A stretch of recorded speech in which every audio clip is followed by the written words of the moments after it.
De volta para mais um programa O Perito, sou Ansel Lankman, responsável técnico pela Lank Engenharia, um escritório especializado em perícias em condomínios. Estamos de volta para a continuação do nosso programa Problemas com as Garagens, agora com a parte 2.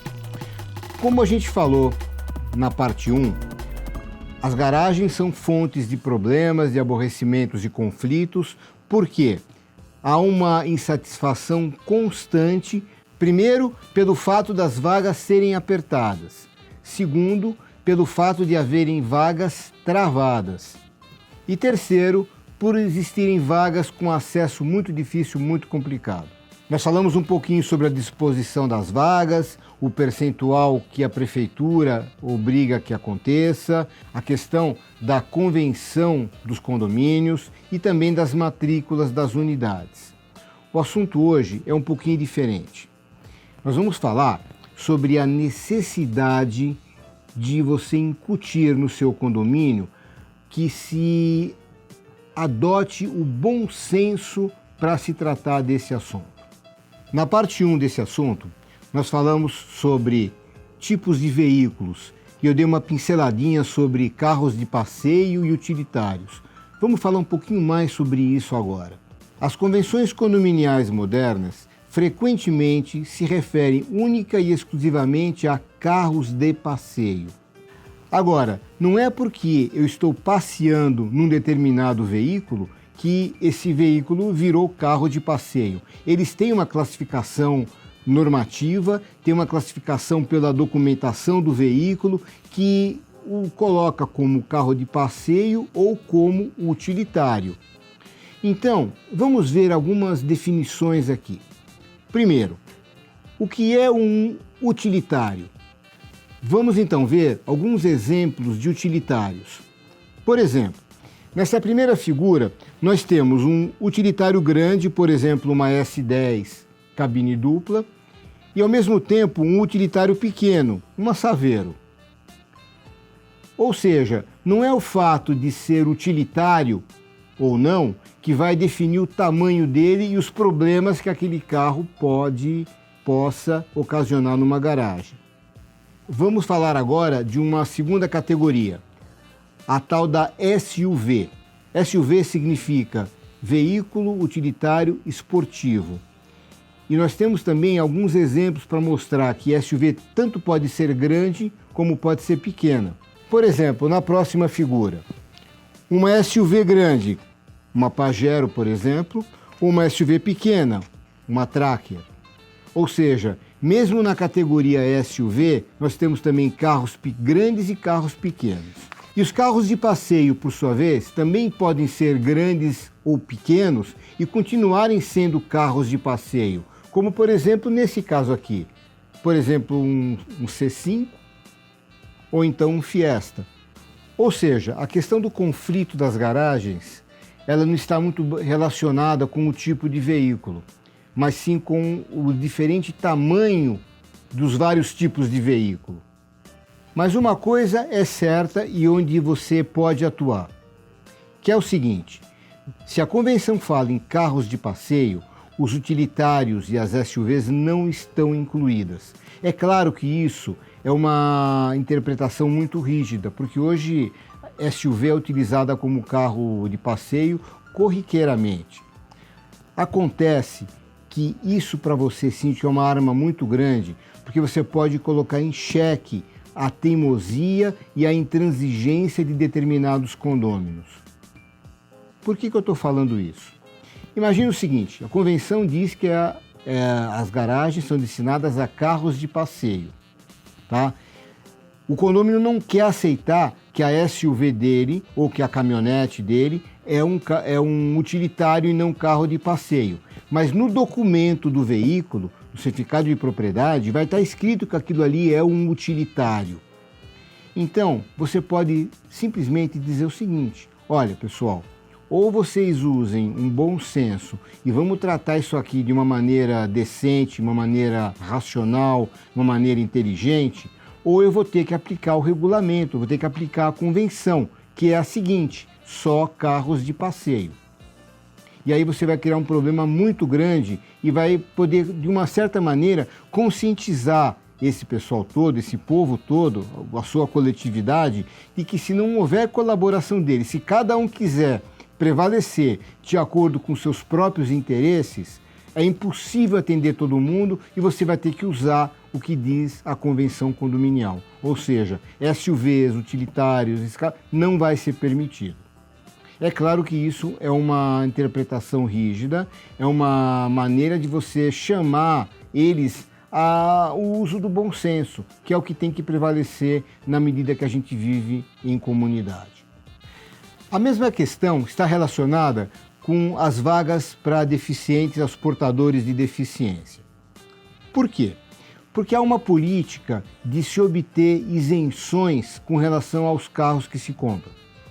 Então, é muito fácil hoje uma pessoa que teve um problema de saúde, uma cirurgia que ela fez, até um câncer que foi acometido, ela conseguir uma certificação da prefeitura que ele está isento de pagamento de alguns impostos na compra de um carro e também posso usufruir de alguma vantagem em estacionamento público, vai ter um cartão de deficiente para poder colocar o carro numa vaga e assim por diante.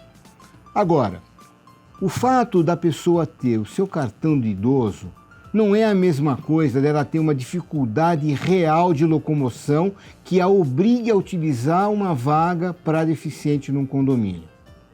O que a gente mais vê é as pessoas utilizando essa sua condição, que infelizmente é uma condição que realmente de um problema que a acometeu, mas não tão grave a ponto de que ela não possa de maneira nenhuma utilizar uma vaga normal, tem que usar a vaga para deficiente. Resumindo, o critério que a pessoa utiliza para conseguir um benefício em vagas públicas na rua ou poder deixar de obedecer ao rodízio imposto, coisas desse tipo, que o cartão de deficiente lhe dá direito, não é o mesmo critério para ser utilizado dentro de um condomínio onde o espaço é limitado, as vagas para deficientes são limitadíssimas, é um número muito reduzido. Se todos os que tiverem algum tipo de direito forem querer fazer valer esse direito de usar as vagas para deficientes, não há vagas deficientes em quantidade necessária e suficiente dentro de um condomínio. E muito menos espaço para que essas vagas sejam criadas. Por isso que eu bato na tecla, o bom senso aqui tem que imperar. Mas tem mais assuntos ainda. Por exemplo, a vaga para deficiente, ela preferencialmente tem que ser uma vaga de trânsito. E o que é uma vaga de trânsito? Uma vaga de trânsito é uma vaga onde o carro não fica estacionado lá indefinidamente. A pessoa desce e o carro é tirado daquela vaga para uma vaga normal depois que aquela pessoa com um problema de mobilidade já desceu e já subiu para o elevador e assim por diante. A necessidade é de se diferenciar que o condomínio não é um espaço público. É diferente o tratamento que se dá num shopping, por exemplo, ou na rua, de um condomínio onde os espaços são super controlados e muito reduzidos. Portanto, síndico, um perito nessa hora pode te ajudar e muito. Como? Montando uma regulamentação daquela garagem, montando o que é utilitário e o que não é, definindo o que pode e o que não pode, para que você não tenha esse desgaste perante o condomínio. E você mostra, olha, ou nós vamos usar o nosso bom senso, ou então o que o regulamento diz, o que a convenção diz, é isso. Até para que vamos então ter que pôr a mão no bolso e contratar um manobrista, porque na convenção está escrito que tem que ter manobrista. Recentemente, eu participei de um processo de um condômino contra um condomínio. E a questão era a seguinte: na convenção está explícito que naquela garagem há necessidade de manobrista. Mas há 30 anos atrás, numa assembleia, se definiu o seguinte: não ia se contratar um manobrista por questões de economia e foi feito um sorteio que ia definir os carros, as vagas de cada um conforme o tamanho dos carros que existiam naquela época e assim por diante.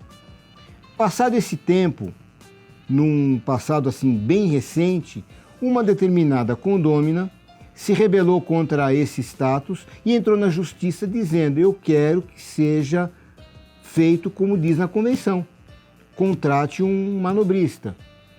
Houve esse processo porque o condomínio não queria, porque não queria aquele aumento de gastos, né? E a sentença nesse caso foi: cumpra-se o que está na convenção, contrata um manobrista. Ou seja, o que eu estou falando faz muito sentido. Usem esse regulamento rígido para conseguir uma boa vontade, uma tolerância melhor das pessoas.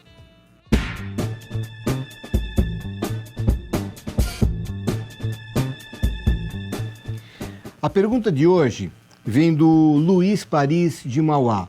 O Luiz é um síndico profissional e ele pergunta o seguinte: assumi recentemente a sindicância de um condomínio, no qual os apartamentos foram vendidos com 2 vagas de garagem.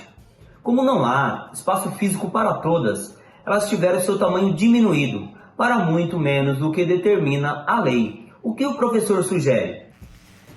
O que o Luiz nos diz é o seguinte: que foi vendido 2 vagas, não tinha espaço físico para essas 2 vagas por apartamento, então a construtora, muito malandramente, diminuiu o tamanho delas para poder caber. Luiz, eu vou te dizer o seguinte: isso aqui é totalmente legal. Numa perícia, a construtora vai perder, porque ela tinha que ter as vagas conforme a lei e ela não pode diminuir o tamanho delas a seu bel prazer. Mas vai haver um problema muito sério: a falta de espaço físico para que ela cumpra aquilo que ela tinha prometido ou tinha vendido. Se isso realmente acontecer, eu já vi alguns casos assim, tá? O condomínio vai ter que tomar uma decisão, que é a seguinte: ou a construtora indeniza cada morador no valor de uma vaga. E como que é feito isso? É feita uma perícia de avaliação, onde se determina quanto vale uma vaga naquela região e a construtora vai ter que indenizar o condomínio ou cada condômino naquele valor.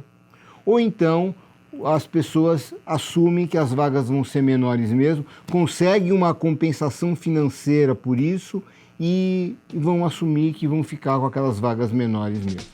Luiz, obrigado pela pergunta. Você vai receber a sua caneca de brinde por ter mandado uma pergunta, assim como todos que mandam perguntas e sugestões de pauta também recebem. Chegamos ao final de mais um programa. Aguardo vocês no próximo e até lá.